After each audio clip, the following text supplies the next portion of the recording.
মাত্র 2 মিনিটের মধ্যে বিদ্যুৎ বিল পরিশোধ ফার্স্ট আপনার ইলেকট্রিক বিল পেমেন্ট করার জন্য WBSEDCL ওয়েবসাইটে যাবেন, ক্লিক করে যাবেন, দিয়ে পরে এখানে আপনার কাস্টমার আইডি দেবেন, কাস্টমার আইডি আপনার যেটা হবে আপনি সেটা বসাবেন। তো আমারটা আমি বসেছি, আপনার টাপতে দেবেন, তারপরে যে উপরে টেক্সট ক্যাপচার দেখে ক্যাপচার টেক্সট করবেন, তারপরে প্রসিডে ক্লিক করবেন, ডান দিকে প্রসিডে ক্লিক করলে একটা শো হয়ে যাবে আপনার তথ্য, ফোন নাম্বার, আপনার নাম, তারপরে প্রসিডে ক্লিক করলে এখানে আপনারা কোন মাসে দেবেন পেমেন্ট করে সেটা ক্লিক করবেন, দেন নেক্সট ক্লিক করবেন, নেক্সট ক্লিক করে আপনার অ্যামাউন্ট সব দেখাবে, কোন মাসে লাস্ট ডেট কত তারিখ, তারপরে নিচের দিকে আসবেন, আপনি কিসের মাধ্যমে পে করবেন, SBI ইউপিআই এর মাধ্যমে পে করলে ক্লিক করবেন, ক্লিক করার পর নিচের দিকে আসবেন, কোনো ট্রানজাকশন চার্জ লাগবে না, তারপরে মেক পেমেন্টে ক্লিক করবেন।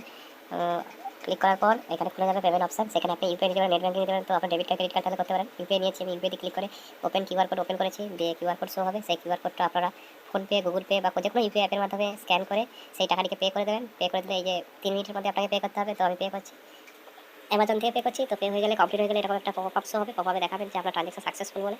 তো নিচের দিকে দেখতে পাবেন আপনি আপনার তথ্য একটা যে বিলটা পেমেন্ট করেছেন তার রিসিপ্ট ডাউনলোড করতে পারবেন, ডাউনলোড করে আপনি কাস্টমারকে দিতে পারবেন, আপনি রাখতে পারবেন, যে খুশি যা কিছু আপনি করতে পারবেন সেটা ডাউনলোড করে নেবেন। তো এভাবে ডাউনলোড করে নেবেন। ধন্যবাদ। এরকম ভিডিও পেতে ফলো করুন। হরে কৃষ্ণ, কাছে থাকবেন।